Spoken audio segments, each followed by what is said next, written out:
Did you know Ravnica City of Guilds was the second block and fifth set to focus on multicolored cards? Mark Rosewater, Magic's head designer and lead designer for Ravnica, took a different approach on multicolored cards for this set.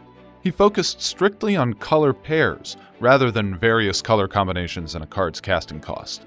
The idea of representing color pairs as guilds came from former creative director for Magic, Brady Dommermuth. With a total of 10 guilds, or color pairs, for the block's 3 sets, only 4 guilds were featured in the first set, and the other 6 would be in the sequel sets Guild Pact and Dissension.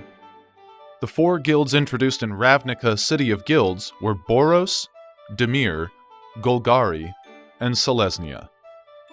Focusing on the color pairs was so important that every multicolored card in Ravnica City of Guilds only had 2 different colors in their mana cost.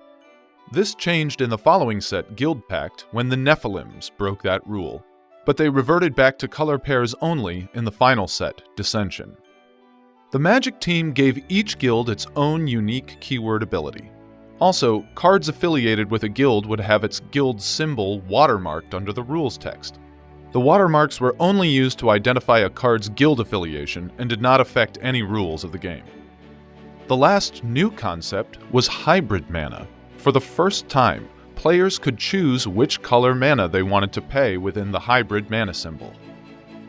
With so many gold cards in the set, players would need lots of non-basic land cards to assist them in casting these spells. That's when the so-called bounce lands and shock lands were introduced to the game.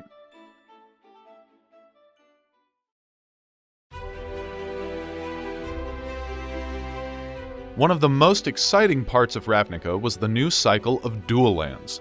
However, they came with a drawback that forced the land to enter the battlefield tapped unless its controller paid 2 life. Because the additional cost of paying 2 life, they got the nickname Shock Lands. For Ravnica City of Guilds, only 4 Shock Lands were printed because they corresponded to the 4 guilds featured in the set. The other 6 saw print in the following sets.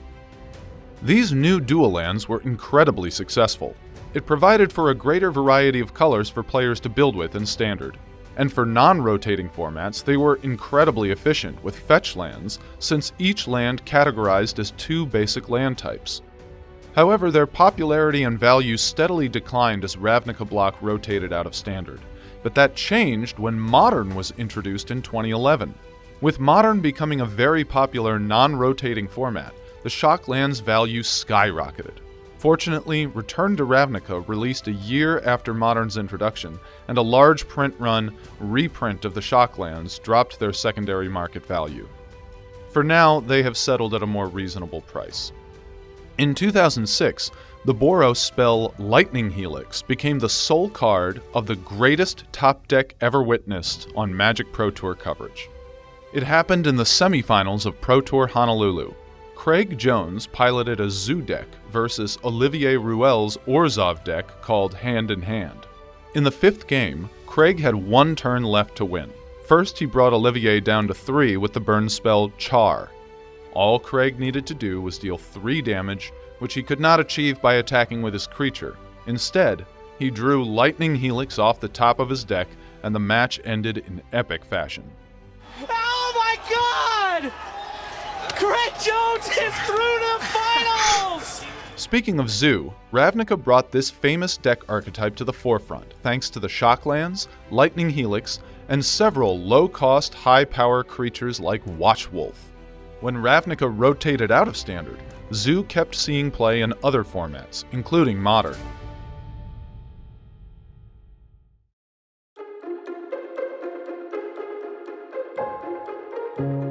For the very first time, Birds of Paradise received a reprint outside of a core set, or a base set, which is what they were called back then. The Ravnica Birds of Paradise was also the 3rd iteration of artwork done for the iconic Mana Dork. We believe the reason why Birds of Paradise was printed in Ravnica was for the block format, since it can produce mana of any color. Dark Confident, aka Bob, was originally printed in Ravnica. This card was designed by Magic Hall of Famer Bob Maher for winning the 2004 Magic Invitational. One of only 11 invitational cards ever printed, Dark Confidant saw lots of play in Standard, Extended, Legacy, Vintage, and Modern. Today, it's considered Black's greatest 2-drop creature and has been in the discussion of the greatest 2-drop creature ever printed. One of the most broken keyword mechanics the game has ever seen was Dredge. Attributed to the Golgari Guild, its ability to mill cards equal to its dredge number was synergistic with many other cards in the game. This quickly became a busted mechanic to the point where Mark Rosewater ranked Dredge to be one of the most overpowered mechanics. Besides supplemental products, Dredge will most likely never be reprinted again.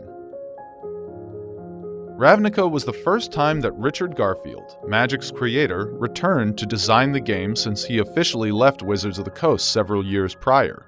His contributions to the set were considerable, but according to Mark Rosewater, Richard's most significant contribution never made it into the set. Since Ravnica was a city plane, Richard came up with a new card type called Structures.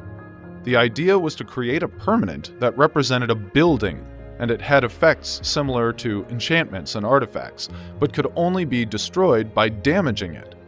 Even though this never saw print, Mark Rosewater loved the concept and used it when Magic R&D was developing the very first Planeswalker cards. So if you ever wondered how Magic came up with the idea of creatures being able to attack Planeswalkers and loyalty counters as a way to count their life as well, that came from Richard Garfield.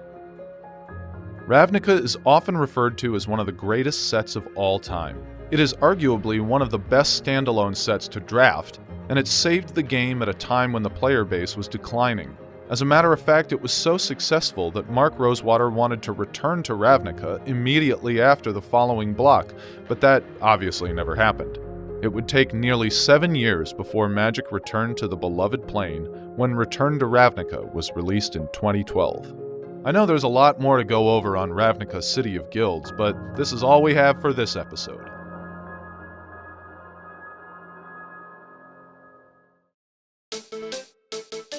I'm Nate Holt, the narrator for this episode.